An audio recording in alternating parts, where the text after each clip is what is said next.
Welcome to the Stuff and Things Podcast, your home for all stuff related to your favorite things in entertainment. Now, here are your hosts. Hello everybody and welcome to a new episode of the Stuff and Things Podcast, our weekly show. Today is episode 52. Apologies for it being a week late. I decided to take a summer holiday. I should have said it. I should have said on the episode, like, hey, we're taking a week off, but we'll be back the following week. But I forgot. Here we are. So apologies to everyone who emailed in. I did see it. Some of you were polite, some of you weren't. But yes, thank you very much for pointing out that I forgot to say. But anyway, we are back. The episodes are rolling every Friday. Today, we're discussing Actor Top 5 Films. There's a little bit of a debate. And joining me to have the debate, as always, he's a master debater. It's Stefan. Hey, wait, episode 52. That means we've been going for a year with this format. Yes. A full year of weekly episodes, sort of. That's crazy. That's gone fast. It has, yeah. It has. That's crazy. Crazy times. Actor Top 5 Films was a suggestion from my daughter, by the way, as a show format. She saw me sat there one day sort of mapping out episodes and decided she was going to take it upon herself to contribute ideas. And this one was hers, and I was kind of like, okay, well, how does that work? So, well, basically, you both like pick a few actors, and you walk through what you think their top 5 films is, and the other person can agree or disagree. And I was like, okay, all right, I guess that kind of works, and people listening can then kind of dive in as well. So I've chosen a few. I know you've chosen a few. I have. So you got 4? Yeah. 2 male, 2 female. Yeah, okay. So I'm gonna do the same. So I'll kick us off with my number 1 pick. Okay. And that is Mr. Harrison Ford. Oh, that's a strong start. It's a strong start, but also the funny thing is when you kind of come to this is like he was in a lot of films that I love. And so all of a sudden I was like, oh, I gotta be Harrison Ford. Okay, right now let's do 5. Oh shit, I gotta make a top 5. Indiana Jones 1, Indiana Jones 2, and then Star Wars 4, 5. It's easy. Yeah. Well, it's not though, because he's been in a lot more than that. So, I decided I'm going to do a little bit of research because I'm a nerd. And so I looked into... Hang on, I think I got a sound thing for this. Nerd! There we go. I looked into, like, the film's grossing, like, which were actually deemed the most successful of his. Well, so, I mean, you say you've been a geek. I also have that for mine. So if you take away the kind of franchise, so like if you take away Star Wars, which is obviously... with the greatest respect, Harrison Ford, in it or not, is doing like $1 billion, and you look at the films that are very much character-led. Yep. He's had some like insane, but the box office wise, even in like numbers at the time, were never. I don't know. I mean, you kind of have this thing now where a film falls short of $1 billion. Did it really make enough money for the studio, etc. But I was looking at number 5 on my list is a film called The Fugitive. Have you ever even seen that? I'm sure I've heard of it, but I don't think I've seen it. Oh man, that's painful, but fair. No, what's painful is when I realised doing this topic how many movies I haven't seen. Well, yeah, that's quite alarming. So The Fugitive, for anyone my age, I guess, or older, would have been a kind of like a seminal film that everyone kind of was aware of or watched at one point. Basic synopsis is a man is accused of murder that he didn't commit, but like he's been set up. and he is a fugitive from the state. This is Harrison Ford.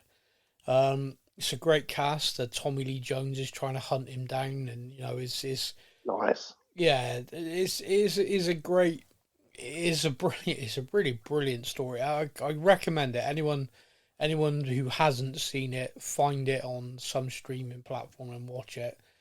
It's off of 90s, so there's a good bit of action in it, but it's it's a very good, very very watchable, very smartly written film. Okay. Now I've put that in at 5. Now the funny thing is it is like critically acclaimed. Like you do a deep dive on this film, you do some research into it, and you're finding one after the other falling over themselves to give it 5 stars. Like, this is an amazing film, this is brilliant, must see, all this kind of stuff. It didn't make a lot of money. Like, it literally covered itself, just about covered the marketing, and so it in essence broke even. That's very amusing to me. Yeah, well, there's a few films, especially from doing this podcast, there's been a few films now that I've seen, like, Rotten Tomato, IMDb, all the critics and everything are like, this film is incredible. Yeah. And you're like, so why did it flop so hard at the box office? Well, it's interesting, isn't it? Like, the perception of, because I'll come on to the next film on my list for Harrison Ford, and this is a brilliant one for perception versus reality. The next film on my list for Harrison Ford is Blade Runner. Oh, yeah. Now, there's 2 reasons why this makes the list for me. One is I think it's a remarkable piece of cinema at a time where science fiction and stuff like that, and people were really looking at these things, and it was just a very different version of, like, science fiction, if that makes sense. It was very gritty, very... it was just a kind of standout kind of thing. I remember watching it when I was younger. One of my older brothers had it, and I remember watching it and just being kind of like blown away by, I guess, violence, but just kind of like, oh my god, this thing's incredible. And when I watched it older, so I had a better understanding of it. Again, it's like, this is a really gripping story, regardless of the setting and the way it is. The second reason why it made the list for me is the kind of cult acclaim this film has. There was a follow-up sequel years and years later, decades later, and there's also now a TV show spawning from this. And have you ever seen it? Now, I watched it back when I was in 6th form. It was one of the movies we had to do like a dissertation of. Yeah. Well, haven't seen it since. So that was a while ago. Well, yeah, but what did you think of it?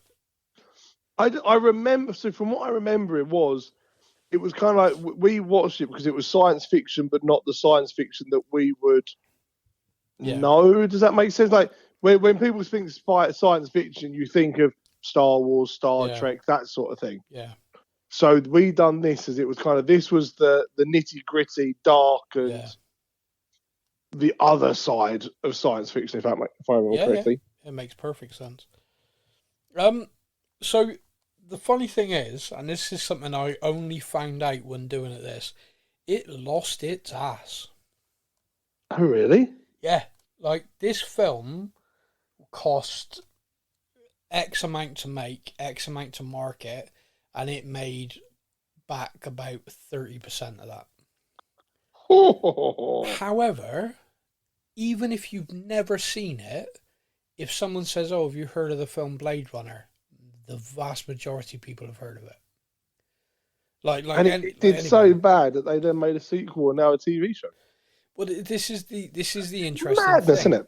Well, this is the thing that I find interesting, because box office doesn't take into account video release, which it would have been back then, VHS release.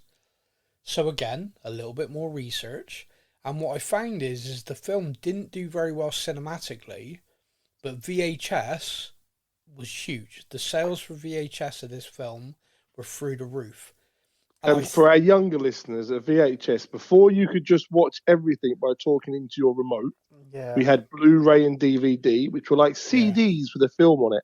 And before that, yeah. we had this big cassette tape that you'd put into a player, and at the end of the movie, you'd have to rewind it before you could watch it again. Yeah. And if you think about VHS before that, there was a thing called Betamax, but I'm just gonna stop now. This film basically word of mouth. People were like, "Oh, this is really good, actually. You know, you all check this out. Oh, I'll rent it. I'll get it from the video shop. Okay, this is brilliant. I'll buy it." So this film took on a cult following based on just word of mouth, and then years and years and years go by, and they're like, "Oh, we will try and cash in on this." Then streaming comes along. Blade Runner gets licensed to Netflix in the USA and becomes its top streamed film instantly when it was first added. So it's interesting because people deem films flops are not based on box office, but there are some that just like cinematically people either missed or just like, oh, no, I don't think I'll go watch that at the cinema, but then did insane levels like I don't have the exact figures. Apologies, I should have written them down. But the VHS sales were like triple what the cinematic box office was. I get that even now. Like there's some movies that come out of the cinema, and I'm like, with the price of cinema and everything, I'm like, am I that interested in that movie to go and see at the cinema? No, probably not. But then it gets added to a streaming platform. I watch it, and I'm like, I wish I'd seen that at the cinema. Well, that's quite funny. But one of the cool things that cinemas are doing now is showing older films, and there is a Blade Runner showing it like a local cinema, not local, but a cinema in Bristol, and it's sold out 5 nights in a row, three showings each night for the 5 nights, all of them completely sold out. Yeah, nuts in it. Well, it's funny because I bet the average age of the person going to watch weren't even born when it came out. But it's created such a cult classic, kind of such a following. Such a big following now. Yeah. So that'd make the list for that reason. Now the next film on my list for Harrison Ford is Indiana Jones and the Last Crusade. Oh, yep. It had to be one of the Indiana Jones films, and I decided to go Last Crusade because just adding Sean Connery as his dad was just chef's kiss. There was something about their dynamic which took the Indiana Jones films, which were all good at that point, to just another level for me. I can agree with that one. So The Last Crusade is there, number 3. And then I've got the top 2 are both Star Wars. So controversially, and it is going to be controversial, number 2, I've got Episode 7. It's not controversial, it's just wrong. Now, there is a reason for this. 2 reasons, in fact. One, box office for that was insane. Harrison Ford, it is his biggest ever grossing film he's a star of. I was part of the midnight release group. I was there. I saw it. I was there next day. The other thing, which the reason why it made the list for me, is because Harrison Ford in the original Star Wars trilogy wanted his character Han Solo to be killed off. He felt when he was captured, put in carbonite, he should have been killed. That was his feeling on it. He felt strongly about it. He argued with George Lucas about it. George Lucas said, no, this is what we're doing. This is how it needs to be. Oh, see, I didn't know that. Yeah. He properly argued that he felt that the character needed to be killed for emotional resonance and just like lots of reasons. And in fairness, he hasn't actually got a massive part in the third film. No, he doesn't. No. So it is then interesting that you get to Episode 7 and they're bringing back the OGs, and he finally gets his wish. And the way they do it is this kind of remaking, kind of imagining, like, so Obi-Wan, Ben Kenobi, is killed by Darth Vader in episode 4. Yep. Ben Solo, now the dark side, kills Han Solo. So, named after Obi-Wan, Ben then kills his father in this kind of moment. Now, what is interesting is the whole reason behind that, the whole reason why Harrison Ford pushed for it, and the reason why they wrote it in, is because they wanted to have this villain do something so terrible in that moment, so kind of holy shit to the audience, and then him not be redeemable. So the whole premise when they started was he has gone fully to the dark side.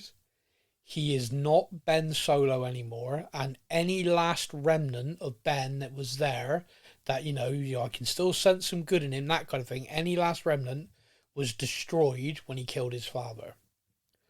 So then it's just Kylo Ren, bad guy, and bad guy needs to be dispatched in the next 2 films.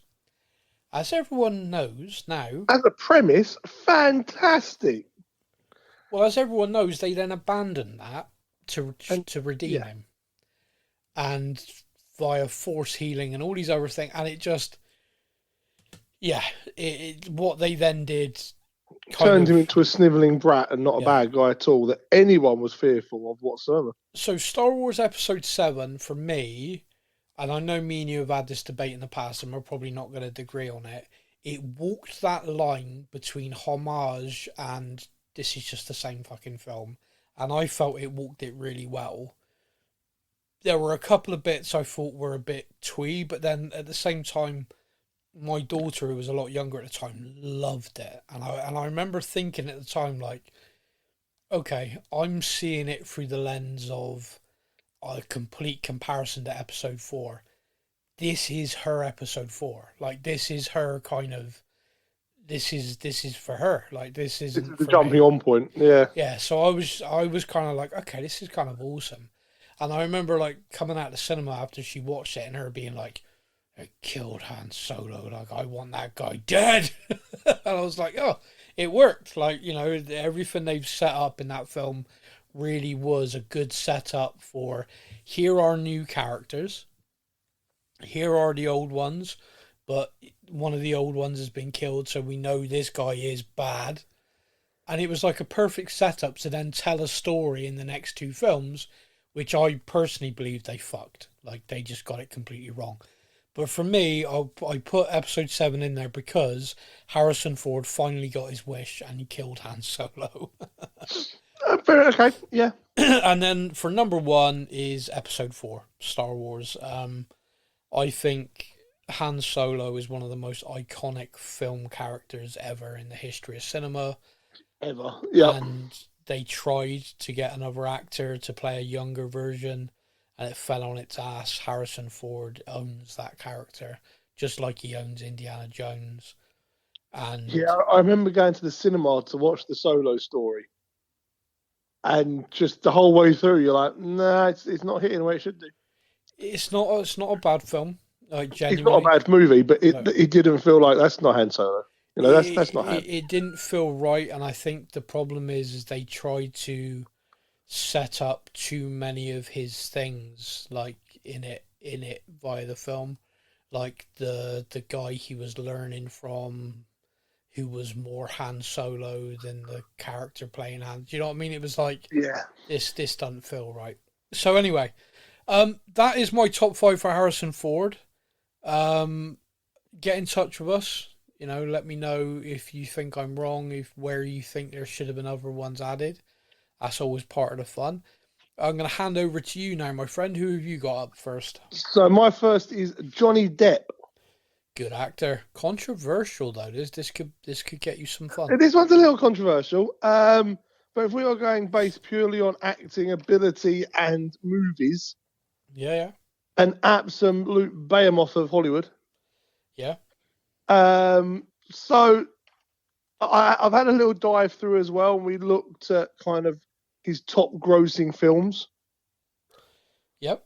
You wouldn't be surprised to know that majority of them are him portraying Jack Sparrow. Not surprised, no. Not surprised, no. Dead Man's Chest was his top grossing film at 1.066 billion. Good work if you can get it. And then Alice in Wonderland was actually his second at 1.025. Yeah, good work.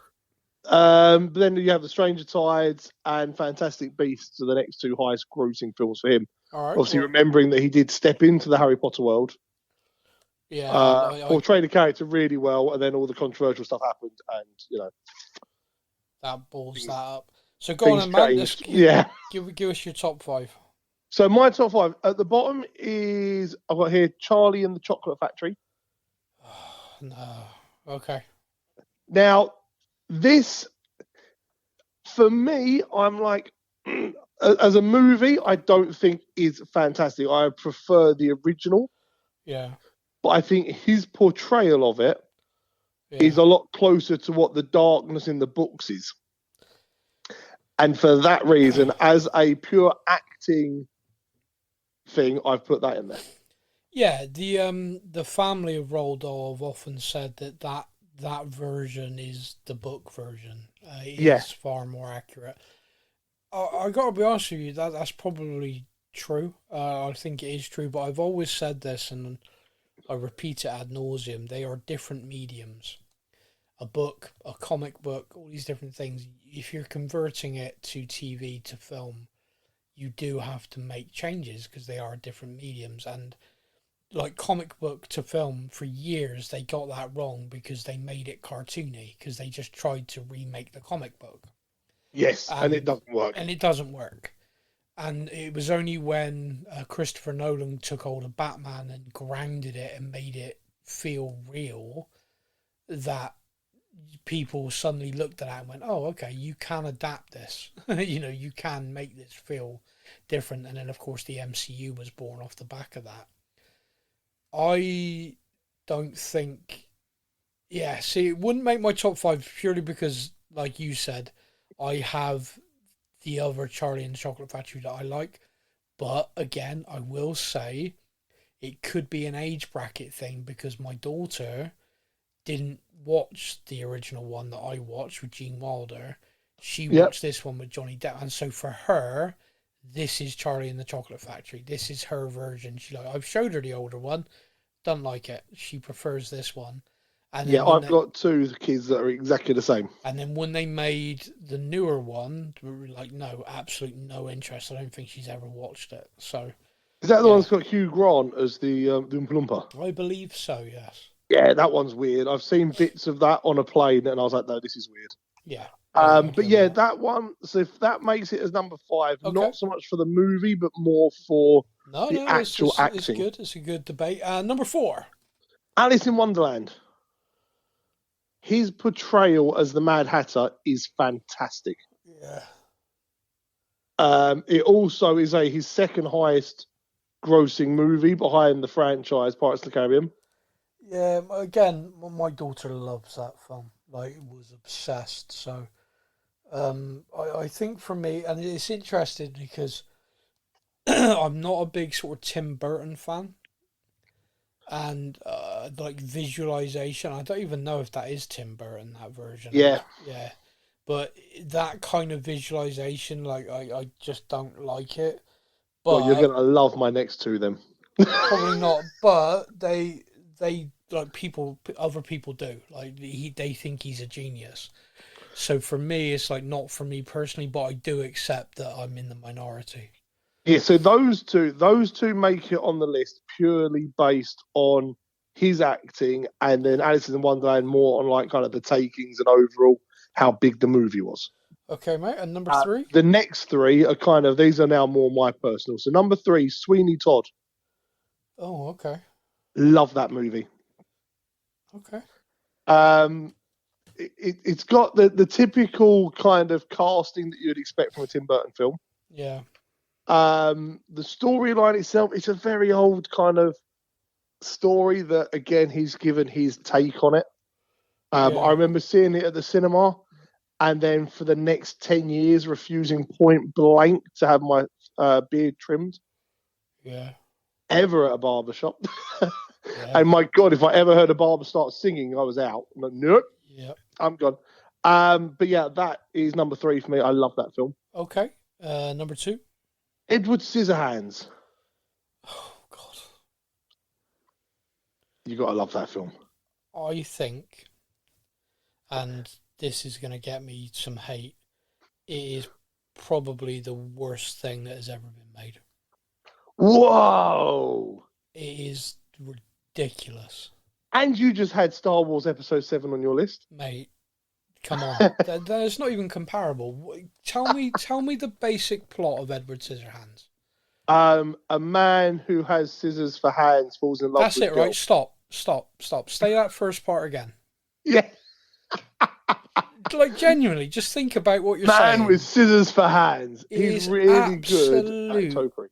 Garbage. Like, I remember watching that when it first came out, and everyone was like, "Oh, this film is seminal. It's this, it's that," and I'm like, "I'm missing this. Like, I don't get this at all." And then over years, more and more people are like, "Oh, what an amazing performance!" Like, imagine having scissor hands. I'm like, no, because it's fucking ridiculous. I mean, he's one guy that's never used a urinal, let's put it that way. Jesus, yeah. I can't even imagine. How does he wipe? Yeah. Anyway, so you genuinely like that film? I do. I blame my mother for liking this film because she absolutely loved it when I was growing up. Your mother for so therefore, it was watched a lot in our house when I was growing up. Okay, all right. Well, I'll blame your mother as well. No worries. Number 1 is Pirates of the Caribbean. Which one did you go with? I have gone with the original, number 1. Yes, that's the one. Curse of the Black Pearl. Yeah, I love that film. I absolutely love it. I remember a couple of years ago now, I let the kids watch it. Oh, perfect. And they got really annoyed at me because I kept quoting it. Oh, but you have heard of me. You have heard of me, yeah. You best start believing in ghost stories. You're in one. It's like, yes! Whoa. You just tried to do an accent. I did not try. Nope. Oh, mate, what was I'm that? not allowed to do accents because I start can't. believing in ghost stories, Lizzie. You're in one. Exactly. Yeah, that's what I said. Exactly how I said it. That's exactly how you did it. No, mate. That's a great choice for number 1. I'm dead happy with that, and we should leave United and just forget the whole Scissorhands debacle and move on from it. Okay, I'm gonna now go with a lady. Let me go first because my one links beautifully. Okay, go on then. Ladies first. My lady here, Helena Bonham Carter. That's an interesting choice, this one. I'm not gonna lie. She is one of my favourite actresses. God awful actor. Yep. She's just absolutely batshit. Yeah. In everything she plays, and then you hear her in interviews, and you're like, "Oh, so that is how you're like at home as well." Okay. Yeah. Tim Burton's ex, by the way. Hence why she's in everything. She's one of these ladies. She's a slightly older lady than me, but I find her incredibly attractive, and I think her acting and her movies are fantastic. There we go. All right. Okay. Yeah. Number 5 for Helena Bonham Carter. The King's Speech. Well, see, now you've gone and done it because that's a brilliant film. Yes, I've had to throw that one in there because it's brilliant. I know she's not the title role and all that, but I think her performance in that is fantastic. She plays a very, very pivotal. Yeah, okay, you got me there. Great film. Number 4. The Corpse Bride. Now, I know it's voice acting. God. I know it's voice acting, but I love that movie. Okay. Number 3 is Sweeney Todd. Okay. Number 2 is Alice in Wonderland because I think her performance as the Queen of Hearts is just incredible. Yeah, she is good as that. And then number 1 is actually her 2 highest grossing movies is portraying Bellatrix in the Harry Potter and the Deathly Hallows Part 1 and 2.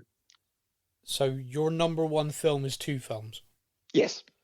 Oh, fuck's sake. You can never just follow the rules, can you? It's one book. They just monetized it to make 2 films. So I just take it as one really long film. Is the in the like layout of this where we're talking about films, right? We're not talking about books.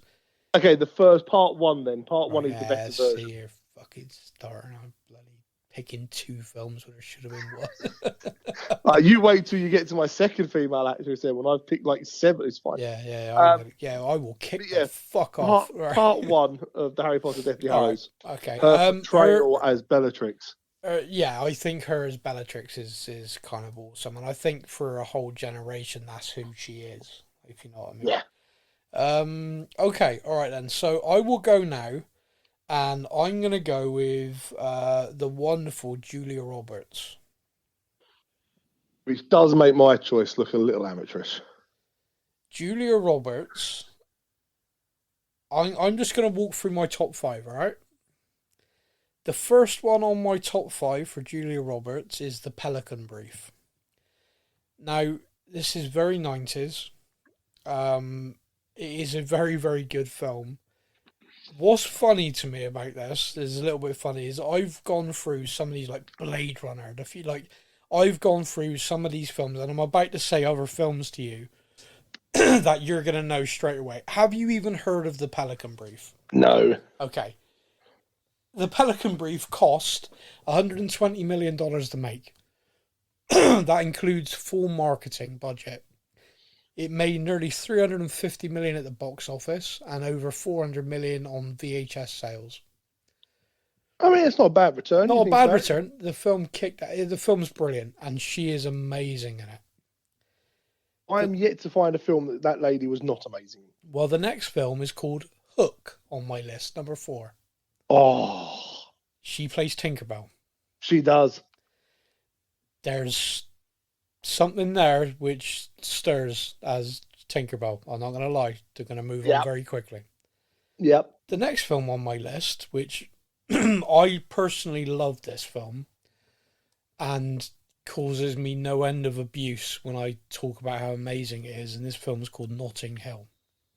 Notting Hill is an incredible movie. Good man. Good. I'm glad. All the abuse can be directed at both of us. Yeah, I love that film. It makes me smile all the way through. The next film, which is kind of a monster film, is called Pretty Woman. Again, phenomenal movie. Absolutely amazing, and she's amazing in it.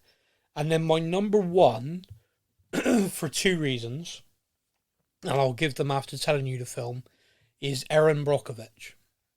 Amazing film. Amazing film and a true story, right? Yep.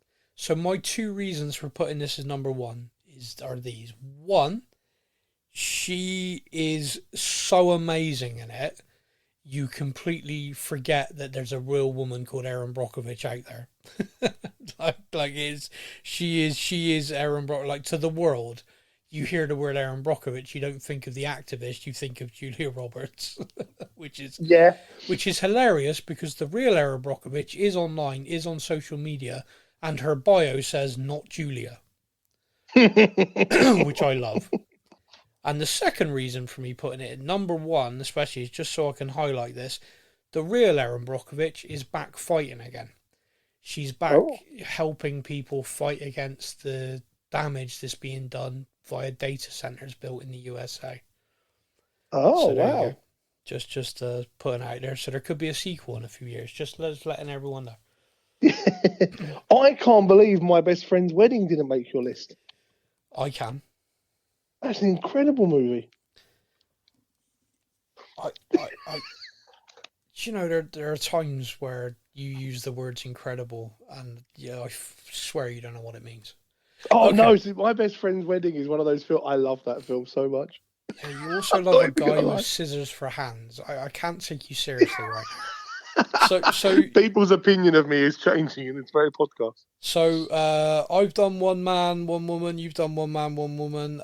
So your turn. We got a man or a woman? We have a man. Who's the man? Sort of. It's Robin Williams. Did you just say sort of? Oh, yeah, because my number 1 movie is Mrs. Doubtfire. Dude looks like a lady. Spoiler alert, dude. Spoiler alert. Yeah, so, you know, it is a man. The late, great Robin Williams. Number 5. Number 5 is actually Flubber. I fucking hate that film. I love that movie. That so movie funny. was my childhood. Oh, that's Anything so funny. I found that was green and bouncy, I was like, Flubber! Anything I found that was green and bouncy, there's a sentence I'm going to have to keep. Okay, number 4. Number 4 is Hook. Yep, great film. Brilliant film. Incredible film. Him and Julia Roberts. Okay, number 3. Aladdin. Yeah. Again, I know voice acting, but his role as the genie was just... Now, funnily enough, Aladdin is one of my least favourite Disney movies. That's weird. But his performance as the genie is just iconic. Like, it's beyond kind of how good a movie is, you know? Yeah, I agree. Number 2 for me is Jumanji. Great film. The childhood I had growing up with that movie. I love that movie. Yes. I actually got for my 30th birthday, it must have been. My wife actually bought me the Jumanji board game. Well, that's terrifying. It's incredible. You start playing the game and the middle of it makes the drum noise and swirls and everything. It's got like an LED screen sort of thing in the middle. No, that starts doing the noises. And there was a little part of me, the first time I rolled the dice and it made the noise, I was like, oh no, I've seen this bit. Yeah, this is death. Okay. All right. And obviously number 1.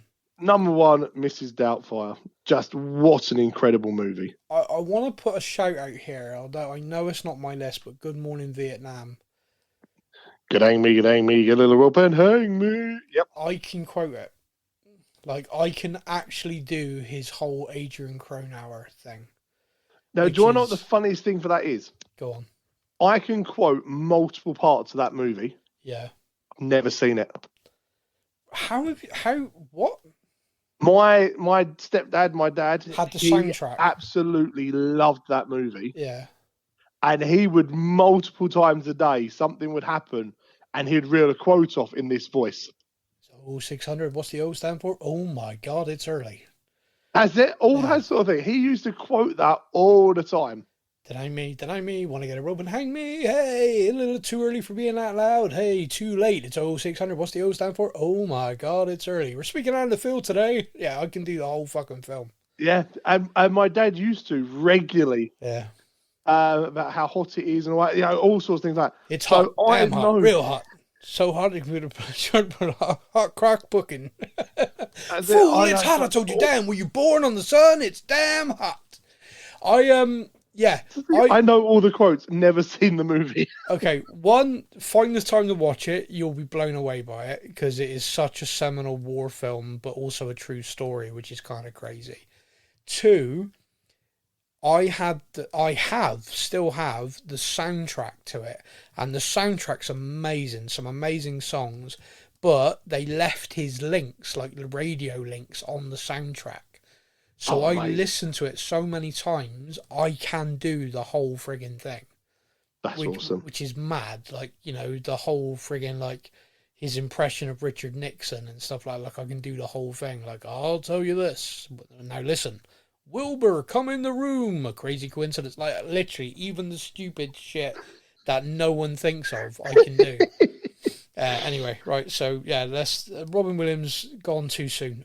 Incredible, amazing actor, comedian. I looked into, like we said, about the takings and stuff like that. Yeah. Was genuinely surprised by a few things. Okay. So, Jumanji is his 6th highest grossing movie. Yeah. Number 3 is Mrs. Doubtfire. Yep. Number 2 is Aladdin. Yep. Do you know what number 1 was?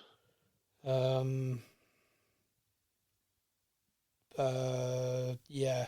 Hang on. Good Will Hunting? Nope. Oh, okay, go on. It wasn't Good Will Hunting. It wasn't Good Morning Vietnam. It wasn't Patch Adams. Any of these real amazing classic movies. It was Night at the Museum. The fact you just said Patch Adams in the same sentence as the others just hurts again. Well, I can believe that because Night at the Museum was the top grossing movie with Robin Williams. I thought, Well, like, don't get me wrong, I love that movie, but Yeah. I'm like, I wouldn't put that in the same sentence as Jumanji, Hook, No. Mrs. Doubtfire. No, I get But you. yeah, that is Okay. his top grossing movie. Right then. So next up for me is another wonderful lady actress called Jennifer Lawrence. Ah. Um, this is going to be kind of funny because I gave you shit about picking more than one film for a number one. Yep. But in this, I have Hunger Games written down. And I didn't specify which one, so I'm going to go with the first one. Now, I'm going to upset you. I did not enjoy them. Well, the Hunger Games films. Yeah, I watched the first one, It's and I not never upsetting watched the to others. me. It's not upsetting to me. I think they're shite. Okay, that's fine. The reason why it makes my top 5 is because my daughter loves them, like Yeah. obsessively watched and thinks they're amazing. And when you look at the box office return, it's nuts. Like Oh, yeah. They've just actually, it was so much. They're making a new one, aren't they? yeah, but like I'm kind of laughing because it's like this is just a whole franchise that just completely I was like not interested in. But I knew they kept making films, so in my brain I'm like, oh, well, he must be doing all right. You know, he must be doing okay. And then I look it up and I'm like, oh, right, so basically it's Star Wars money. Okay. Right, holy shit. Wow. Yeah, right, okay, fair enough. They did very well. The next one on my list is called Red Sparrow. And I'm going to say something which is going to get me interesting replies, okay? This is a very you thing to say. Well, I know where you're going already. Yep. In Red Sparrow, she gets naked a lot, does naughty things. No. All joking aside, Red Sparrow was a film which is like the Red Room from Marvel Black Widow. Yep. It is literally that, but told in a real world setting. Like, she's young, she's this ballerina, and she's recruited by Russian intelligence to become this Red Sparrow, this kind of spy. It is a ridiculously... It's like a film where... I generally remember this, and this is bad, because I remember there was this thing when it came out of, like, Jennifer Lawrence is in it, doing in the nutty, getting banged every 5 minutes. This is why you need to watch this film. And I was kind of like, all right, well, maybe I'll watch it at some point. But that's like, if that's all the film is, like, whatever. I'm old now. I'm not a teenage boy anymore. It's like, okay, whatever. When I finally watched it, I was actually kind of like, okay, this is actually really good. This is actually a really smart film. But yeah, she is naked a lot in it. Just for anyone who has not seen it and is a big fan of hers. Haven't seen it, might have to. Yep. Yeah. The next one on my list is called Passengers. This makes my list for 2 reasons. One, it was an undoubted success for her. Really great performance. But Her two, and Chris Pratt, wasn't it? Yeah. But two, I think this film is just a slight edit away from being one of the greatest horror movies of all time. It is a love story set in space, but let me just tell you the basic premise of this film, okay? Mm-hmm. Chris Pratt, all of these people have been put in stasis to go to a new planet. It's going to take like 200 odd years to get there. So everyone they loved and that on Earth, they've said goodbye to, knowing they're going to be dead by the time they arrive at this planet. It's set in the future, and colonizing planets in space is like the only real, thing left to do. Chris Pratt's device he's in malfunctions, and he wakes up 75 years early, or like 95. Basically, by the time they get to this planet, he's going to be dead. He's alone. Sucks to be him. He's alone on this massive ship. He goes through the full range of like despair, trying to fix it. Then he comes to like acceptance. Then he goes through like, oh well, fuck it, I'm here by myself. Might as well use all the games, do everything, play whatever. And then it's like lonely, gonna commit suicide. And then one day he bumps into a pod with a beautiful woman in it. He becomes obsessed with her, reading about her in the ship's files. So the bastard wakes her up. Yeah, not good. Now, it's a love story, a romance, and they end up happy together somehow. They end up, but my point is, this is like a real edit away from the ultimate horror film because that is so messed up. Oh, massively! Like they say about the Stockholm syndrome. That's taking me to the next level. Yeah, he literally I've wakes her up. woken you up. You're going to die, and I'm going to be the only man you see for the rest of your life. Yeah. So he makes it so like she thinks her pod malfunctioned too, and all this kind of stuff, and then eventually the ship's breaking, and a member of the crew gets woken up. So trying because the ship's in such a bad way, and the member of the crew immediately works out what happened. Like, okay, your pod malfunctioned. Hers, nope. Hers was turned off. Yeah. Oh, So yeah, all good. So that's on my list for so many reasons. Then we have the Silver Linings Playbook, a film which I ended up just watching randomly once, and it's beautiful. It's just a really, really nice film. I mentioned, but yeah, number one for me for her is the X-Men First Class, and she plays Mystique. Oh, one I've seen. Yes.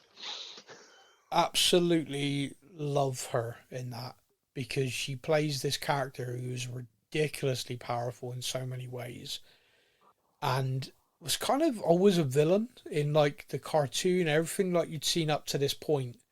But she got to play it in this way of being made a villain when she's not one, if that makes sense. You almost get like an origin story for her, don't you? Well, you do. I mean, that's literally what it is. But her portrayal of the character means that even when she's then doing some bad shit, you're kind of like, oh no, come on, you're not that. And so I always thought I was. You really watch it, go, no, make the other choice. The other choice. Yeah, basically, yeah. And I do feel getting painted blue for your craft. It's kind of hardcore, so fair play to her for that. So that is my Jennifer Lawrence top 5. Nice. So you have one lady left? I have one lady left. And who is your final lady? Scarlett Johansson. Ooh, this should be an interesting list. Okay, in at 5. In at 5 is Jurassic World Rebirth. How the hell did this make your top 5? You hate that film. I know. See, this is a common mistake. I liked the film. Yeah. This way. I really enjoyed the film. Yeah. I think it had the wrong title. Yeah. Okay. If that film had anything that didn't say Jurassic World in it, that'd have been a really good movie. All right. So just Dinosaur Rebirth. Dinosaur Rebirth, great movie. Okay. All right. In at 4. Ghost in the Shell. Okay. Yeah. I watched it quite a while ago now, but it was the first kind of thing for me where Ghost in the Shell was all anime. Now that's not something that I've ever really got into. No, me neither. We're both football fans, and I know there's a couple of players on the team we support that are massive into it, and they even have like goal celebrations dedicated to it. Yeah. And I watched them do it, and I'm like, I have no idea what you've just done. Yeah, I wish I got to see him do it more though. Yeah, that's true. But it's like you've just had like 1 million people all be like, "Oh my god, you did this," and I'm like, that means nothing to me. Yeah. So when Ghost in the Shell came out at the cinema, I was like, "No, it's based on anime. I got no idea."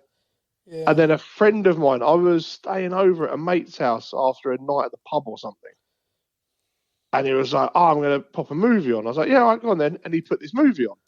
Yeah. And I just remember going like, "Oh, okay." Minus the fact it's Scarlett Johansson in like a skin-tight suit. Ignoring that because I don't want people to have that response of me. Yeah. The movie itself is a good action film, and I was like, "Oh, okay." Yeah. And I'll be honest with you, I still haven't watched any anime afterwards. Yeah, no, I'm the same. So. Okay. We've then got Sing. She voices the character in Sing. This is on the list similar to a couple of yours. This is currently my youngest daughter's like favorite movies. Yeah. She is just constantly, can I watch? But she calls it singing. Yeah, well, which really confuses anyone that's not me and my wife. Can I watch singing? And they're like, yeah, you sure. need more context in this, love. Like, they're singing. If I put singing in YouTube, billions of hits. Like, what is it you want to watch? Yeah. Singing with the monkey. It's like, oh Singing god. with the monkey. But yeah, so no, she means sing the movie. Yeah, I get it. Yeah. And then we have the MCU. Yeah. Now, this was quite difficult for me. To try and refine it to 2 picks. Yeah, I've got 2 picks left, and I'm like, oh. So in at number 2, I'm actually putting Black Widow. Yeah, I like that film. She's good. It's a good movie. It's not the best MCU movie, but it's a good movie, and it is her movie. Yeah. I don't get the comment it's not the best MCU movie. Like it's a good film. That's what that's what you want it to be. You want it to be a good movie. It is a good movie. Yeah. We get to explore all of her backstory. We meet some new characters that are still around. Yeah. It introduces Yelena. It was basically designed as a passing of the torch film. And I think it's perfect for that. It does that job well. Number 1 has to be the top grossing movie she has ever been in, Endgame. Yeah, I mean... I really flicked between the original Avengers, because the original Avengers is probably my favourite Avengers movie, because it was the first one. Yeah. And it's what brought everything together. But Endgame being her highest grossing movie, just about gets the edge. Yeah, okay. And I only wanted to put one Avengers movie, because otherwise this list could quite easily have been Civil War, Age of Ultron, Infinity War. But I could have just gone through that very easy, and I didn't want to. Oh no, that's fair. But yeah, so purely based on the fact it is the top grossing movie, Endgame just gets the edge. No, that's all good. I like it. That's a good list. So my last one then, and it's an actor, and his name is Tom Hanks. Possibly the greatest actor ever. He is my number 1 favorite ever actor. He is, and so trying to create a list of 5 from his films was nuts for me. But I think I've nailed this 5. I think I've nailed it. But there's personal reasons behind it. I have 2 movies. Yeah. I have 3 movies in this. For Tom Hanks. That when you first told me what the topic for this podcast was going to be, being my favourite actor ever, Tom Hanks he's like, bang, easy. Okay, brilliant. And then you told me, before I told you, you told me your picks, and I was like, crap. Yeah. But I have like my 3 movies straight away when I think of Tom Hanks. All right, go on. Give me your 3. So Castaway. Yep.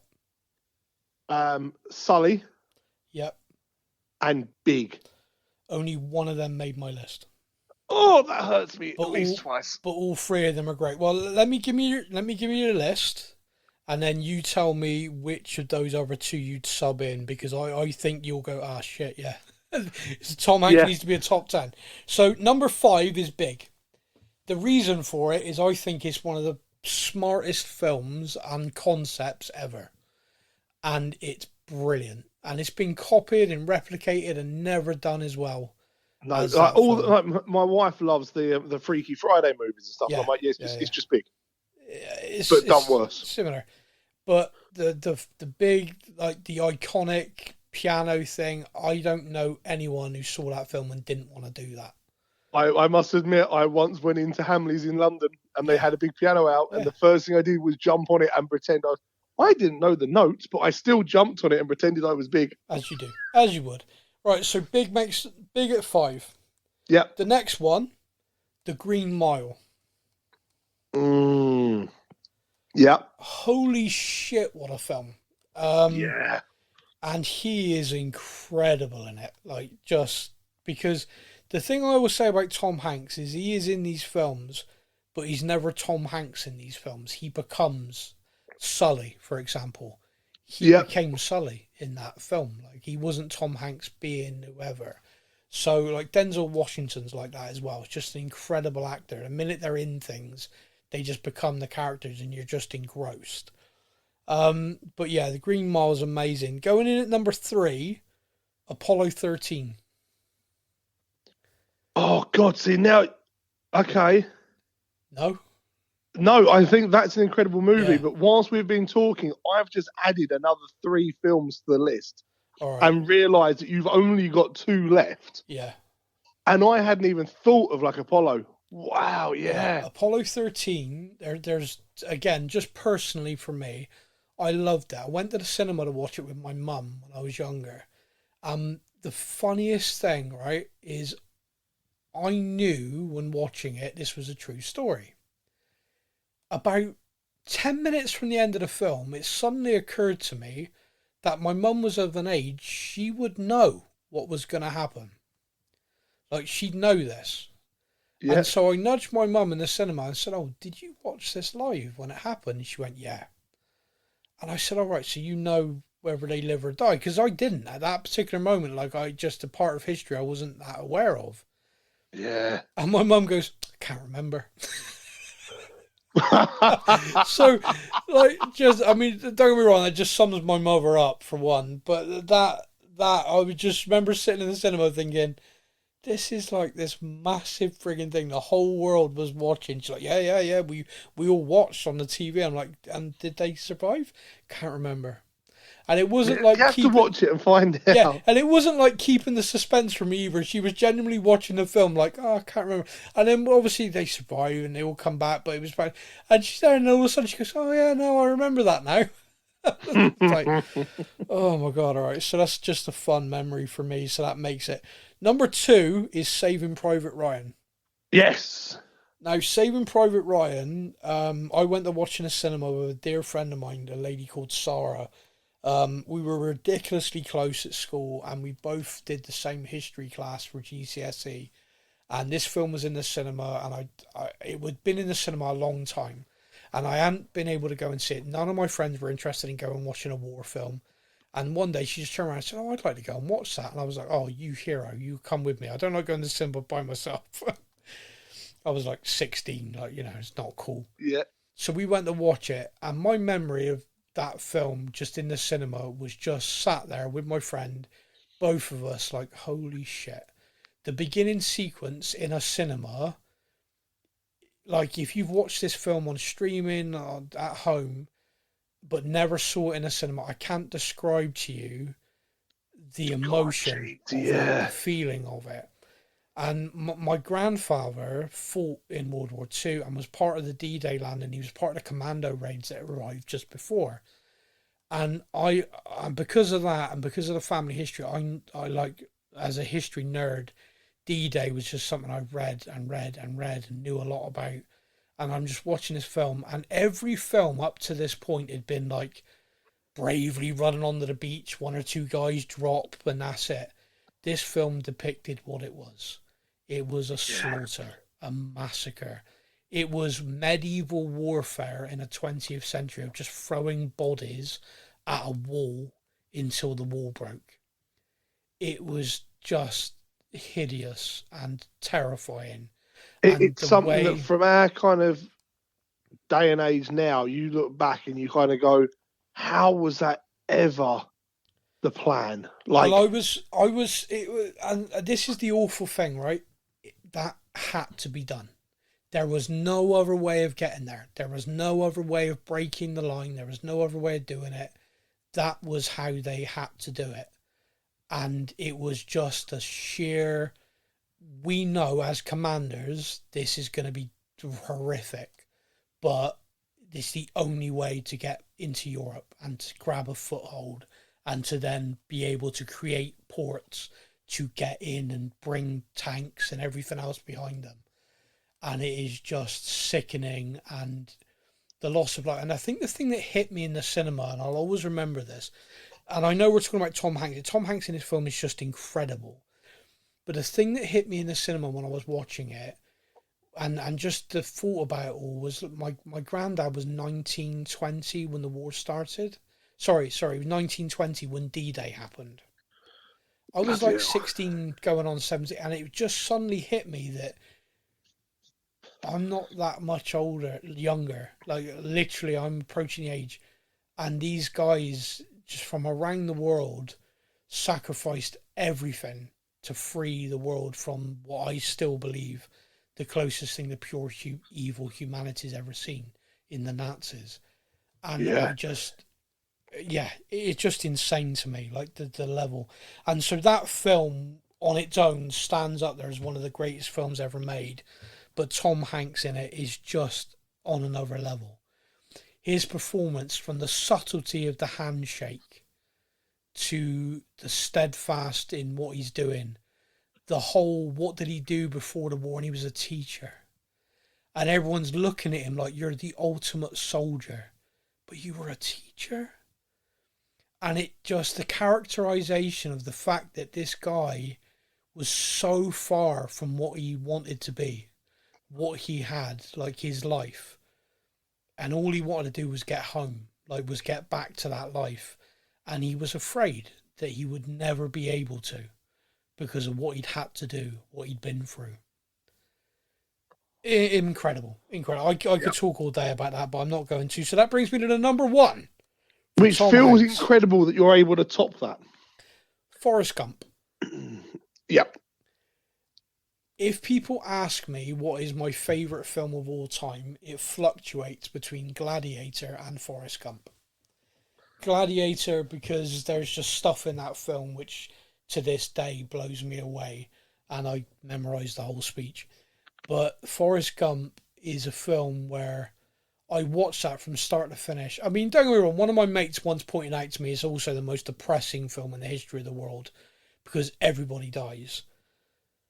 And I'm like, yeah, I get you. Like, everyone he loves dies throughout the entire film. I get it. But it's just, when you think about the concept of that film, and then you think about the way they did it, the interspersing it with history and footage and all the events that go on throughout this guy's life, and just kind of making it so he's just slightly there all the way through it.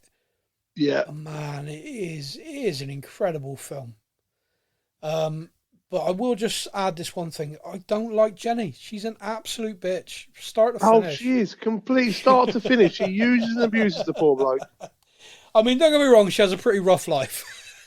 but still, there is an element. I remember Family Guy did this sketch of Forrest, and she shows up and goes, "Hey, Forrest." And Forrest goes, "Hello, Jenny. Are you finally here to love me?" And she's like, "Yes. Now I've slept with over 1,000 men and have the most incurable disease on the planet. I am going to sleep with you."